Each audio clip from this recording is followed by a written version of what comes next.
আসসালামু আলাইকুম।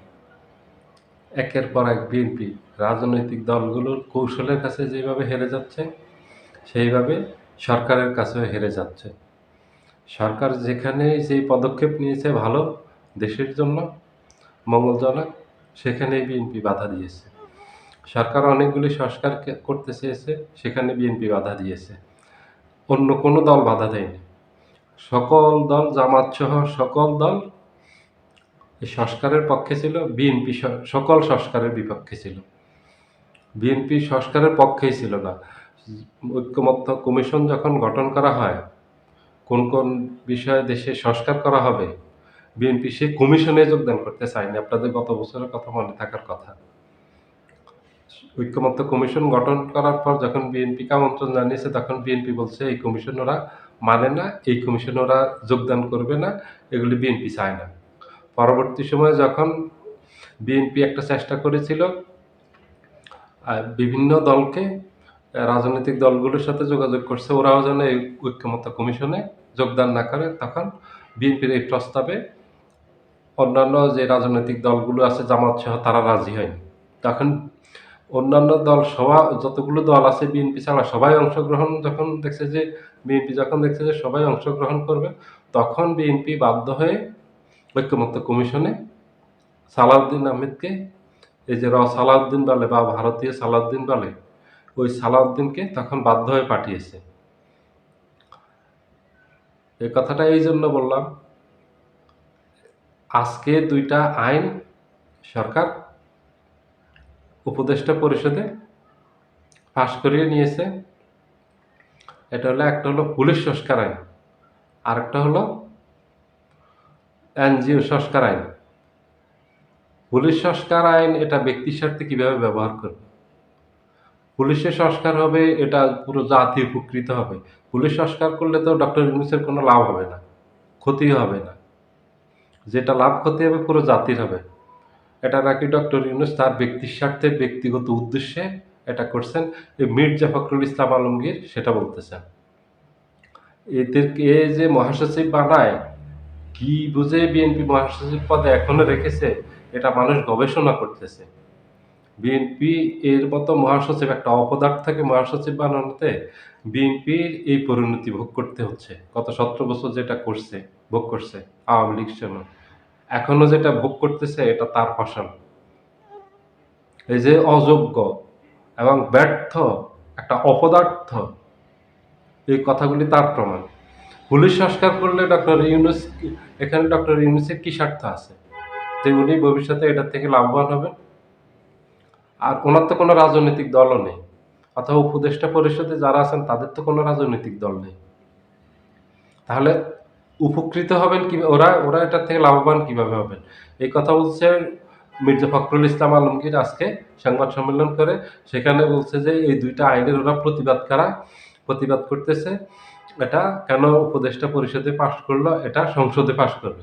বিএনপি সবকিছু সংসদে পাশ করবে। বিএনপি যদি এত ভালো চায় দেশের জন্য, তত্ত্বাবধায়ক এই যে উপদেষ্টারা আছেন ওনারাও তো দেশের জন্য যেগুলি দেশের মঙ্গল হবে তার জন্য চাচ্ছে। ওনার তো ব্যক্তিগত কোনো চাওয়া পাওয়া নেই। ওনারা যে ভালো কাজগুলি করতেছেন এগুলি তো জনগণের জন্য করতেছেন, দেশের জন্য করতেছেন, দেশের মঙ্গলের জন্য করতেছেন। বিএনপি তাইলে বাধা দিচ্ছে কেন? বিএনপির এগুলি হলো প্রতারণা, এগুলি হচ্ছে প্রহসন। বিএনপি যেগুলি বলতেছে যে সংসদে পাশ হবে, সব সংসদে পাশ হবে, বিএনপি চাচ্ছে ক্ষমতায় গিয়ে এগুলি একটাও করবে না। আপনারা এটা ক্লিয়ার, একদম পরিষ্কার এ ব্যাপারে? বিএনপি কিচ্ছু করবে না। বিএনপি যদি চায়, ভালোই চায়, মঙ্গলই চায়, তাহলে বিএনপি বলবে যে আপনারা এগুলি করেন, আর অমঙ্গল চাইলে বলবে যে না, আপনারা এগুলি করবেন না। কারণ বিএনপি চাচ্ছে না এই জন্য ভবিষ্যতে যেন লুটে পুটে খেতে না পারে, অতীতের মতো যেন দুর্নীতি করতে না পারে, অতীতের মতো এসে যেন স্বৈরাচার হয়ে উঠতে না পারে। সরকার ওই পদক্ষেপগুলি নিচ্ছে। এই জন্য বিএনপির গায়ে জ্বালা পোড়া লেগেছে, বিএনপির এত জ্বলে। বিএনপির বিএনপির সকল কাজে প্রতিবাদ। বিএনপি যত ভালো কাজ করতেছে সরকার সব জায়গাতে বাধা দিচ্ছে। ডক্টর ইউনূস একদম বিএনপিকে পাত্তা দিচ্ছে না, একেবারে বিএনপিকে হিসাবও করতেছে না, বিএনপির কোনো কথা আমল নিচ্ছে না। উনি ওনার মতো করে উনি চালিয়ে যাচ্ছেন, ওনার মতো করে উনি কাজগুলি করে যাচ্ছেন, যা যা সংস্কার করার দরকার দেশের জন্য, যেগুলি ভালো সব কিছু বিএনপির একটা কথাও রাখেনি। বিএনপির একটা কথা রাখবেও না। এই যতদিন উনি ক্ষমতায় আছেন ততদিন পর্যন্ত বিএনপির আর একটা কথাও রাখবে না।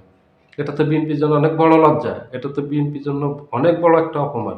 এটা মির্জা ফখরুলের জন্য শুধু লজ্জা না। এটা বিএনপি গোটা দলের জন্য একটা লজ্জা। এটা বিএনপির বড় একটা পরাজয়। শুধু এটা না, ৫ই আগস্টের পর থেকে বিএনপি যতগুলি পদক্ষেপ নিয়েছে, সবগুলি পদক্ষেপ বিতর্কিত এবং দেশবিরোধী, শুধু দলের স্বার্থে, এবং সেটা হচ্ছে লুটতরাজের স্বার্থে, দুর্নীতি করার স্বার্থে, যেন অবাধে আগের মতো লুটেপুটে খেতে পারে, তার জন্য যেন কোনো সংস্কার না হয়। একদম একটা জিনিসের সংস্কার বিএনপি চায়নি, একটাও চায়নি। এই জন্য বিএনপি পাগলের মতো প্রলাপ করতেছে এখন। বিএনপির মাথা খারাপ হয়ে যাচ্ছে। ডক্টর ইউনূস যে পদক্ষেপগুলো নিচ্ছেন, ভবিষ্যতে যারাই ক্ষমতায় আসে তারা আর লুটেপুটে খেতে পারবেন, ওই পথ উনি বন্ধ করে দিয়ে যাচ্ছেন। বিএনপি জ্বালা ধরছে এখানে। বিএনপি এগুলি করে করে তাদের জনপ্রিয়তা হারাচ্ছে। এই যে ভালো কাজগুলি করতেছে সরকার, আর তারা এগুলি বিরোধিতা করতেছে। জনগণ এগুলি বুঝতেছে না। জনগণ কি বোকা যে জনগণ বুঝে না?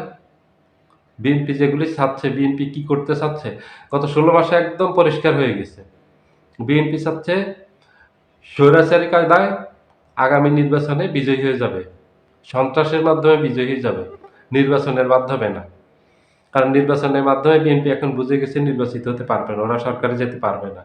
ওরা যেভাবে এই ডাকসুর নির্বাচন দিয়ে শুরু হয়েছে তাদের পতন, যে গোহারা হাসছে ঢাকা বিশ্ববিদ্যালয়, চট্টগ্রাম বিশ্ববিদ্যালয়, রাজশাহী বিশ্ববিদ্যালয়, জাহাঙ্গীরনগর বিশ্ববিদ্যালয়, জাতীয় নির্বাচনে একই ফল হবে ওদের। একই ফল বিপর্যয় হবে। গোহারা হারবে, যার কাছে হারুক, জামাতের কাছে হারুক, এনসিপির কাছে হারুক, অথবা কোনো জোটের কাছে হারুক, একদম গোহারা হারবে। এই কারণগুলির জন্য জনবিরোধী তাদের যেই পদক্ষেপগুলি নিচ্ছে, তাদের বক্তারা যেসব বক্তব্য দিচ্ছে নেতাকর্মীরা, তার জন্য বিএনপির সবচেয়ে বড় সুযোগ এসেছিল ৫ই আগস্টের পর, সবচেয়ে বড় সুযোগ। এই সুযোগ আর বিএনপির জীবনে আসবে না কোনোদিন, যে রাজনীতিটাকে সুন্দরভাবে করার জন্য এবং রাজনীতির মাঠটা নিজেদের দখলে রাখার জন্য। কিন্তু পারেনি, এখন পর্যন্ত পারেনি। এখন পর্যন্ত বিএনপি সেই চেষ্টা নেই। বিএনপির চেষ্টা শুধু এটা নিয়ে লুটপাট করে খাবে, কিভাবে ওটা নিয়ে কিভাবে চাঁদাবাজি করবে, কিভাবে ফকিন্নির প্লেট থেকে পর্যন্ত খাবে টাকা নিয়ে, এই ধান্দা ছাড়া আর কোনো ভালো ধান্দা নেই। একটা ভালো কাজ দেখাতে পারবেন না। অথবা বিএনপির কোনো নেতা কর্মী একটা ভালো বক্তব্য দিয়েছে গত ১৬ মাসে, শেখ হাসিনা যাওয়ার পর ৫ই আগস্টের পর থেকে আপনারা একটা বক্তব্য দেখাতে পারবেন না। সব জায়গাতে সকল নেতাকর্মী বিতর্কিত বক্তব্য দিয়ে বিএনপিকে ডুবিয়েছে। বিএনপির এই নেতৃত্ব বিএনপিকে ডুবিয়েছে। বিএনপির এই কর্মীরা, কারণ নেতা যেদিকে যাবে কর্মীও সেই দিকে যাবে। আগের হাল যেদিকে যাবে পিছের হালও একই দিকে যাবে। ঠিক আগের হাল যেদিকে গেছে পিছের হালও, নেতারা যেদিকে গেছে কর্মীরা ওই দিকে গেছে। নেতারাও যেভাবে খারাপ বক্তব্য দিচ্ছে, প্রতিনিয়ত কর্মীরাও খারাপ বক্তব্য এবং খারাপ কাজ করতেছে, যা জনগণ পছন্দ করতেছে না, বিএনপির প্রতিষ্ঠা। এই জন্য বিএনপির পতন ঘটছে। বিএনপি, মানুষ তো নির্বাচন করার পর হার জিত হয়, বিএনপি নির্বাচন করার আগেই হেরে গেছে। বিএনপি নির্বাচনে যাওয়ার আগে হেরে গেছে, এটা হচ্ছে পৃথিবীর ইতিহাসের রেকর্ড। এটা বাংলাদেশের শুধু রেকর্ড না, এর একটা পৃথিবীর ইতিহাসে এই প্রথম ঘটছে, যেটা বিএনপির বেলায় ঘটতে যাচ্ছে। নির্বাচনে যাওয়ার আগে হেরে গেছে একটা দল, এটা রেকর্ড নেই পৃথিবীতে। সবাই ভালো থাকবেন, আল্লাহ হাফেজ।